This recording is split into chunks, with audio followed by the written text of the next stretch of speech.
Happy Memorial Week! I decided, as I mentioned to everyone this weekend, that if Memorial Day comes so early in May that the entire rest of the week is still in May, then that must mean we should just celebrate Memorial Week, not Memorial Day. Because we certainly have many things to be grateful for, and we certainly have many fallen heroes to honor. So that's why I'm doing Memorial Day today, even though Memorial Day officially was last Monday. Now then, on a tangential note, and of course this is fun, people say, oh, you're very patriotic today, and we take pictures and all that kind of thing.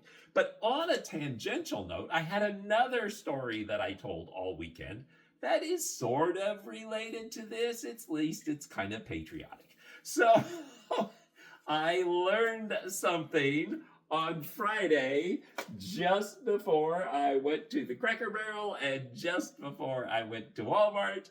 I learned something that finally made a lyric make sense that hadn't made any sense to me for 67 years. So I was watching a little YouTube video, and the presenter was explaining that in the 1600s and the 1700s, men used to dress more flamboyantly. I knew that. I'm a big fan of the 1600s and 1700s. Lots of gorgeous colors, lots of gorgeous fabrics worn by men and women, lace, bric-a-brac, leggings, all kinds of stuff that we might cast a scant eye at today when it comes to clothing for men. The men in the 1600s and 1700s were wearing all of it in Europe and in Britain.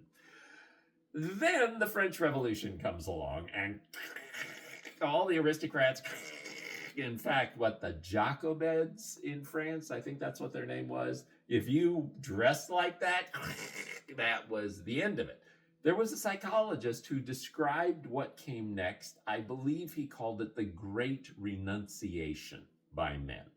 And that was that men eschewed things that were more lavish and flamboyant, and they went towards darker colors.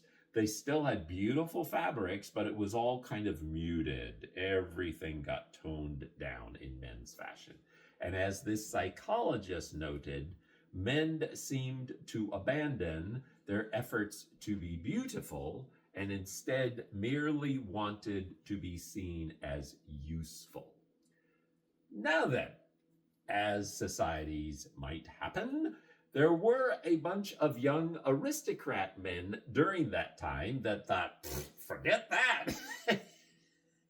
And those young men would travel Europe, and specifically they would go to Italy, and they would enjoy the food in Italy. And at that time, Italians were still dressing more flamboyantly, and they would appreciate all the wonderful, I think I just broke my remote. Oh, well. They would appreciate all the flamboyant fashions, and they would come back to London.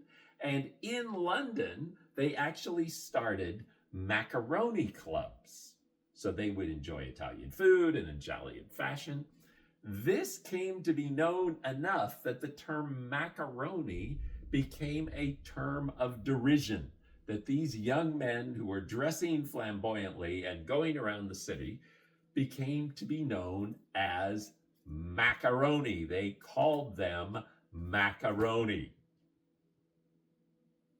And many people, as I was telling them this story, they all stopped at that point and went, wait a minute, and yes, you are correct. That's what that line means. Yankee Doodle went to London just to ride a pony, stuck a feather in his hat and called it macaroni.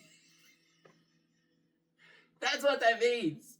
And in fact, Yankee Doodle was written by the British as a slur against Americans. They called them Yankee Doodles because Yankee was sort of a hick term of people who lived out in the sticks, and Doodle was a fool. And so the British, when they were singing this song, were calling Americans hick fools.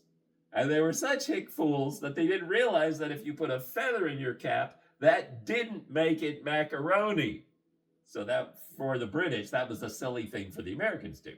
What the Americans do? They said, hey, nice song. We'll start singing it. So there you go. I don't want to say happy, but remember everything that has gone before to allow us to come to this place that we are in this Memorial Week. Now I have to see if my remote control still works. Let me put this in here. It did come apart. Snappy, snappy, snappy, snappy, pushy button. Okay, well, we'll fix this. Have a great day.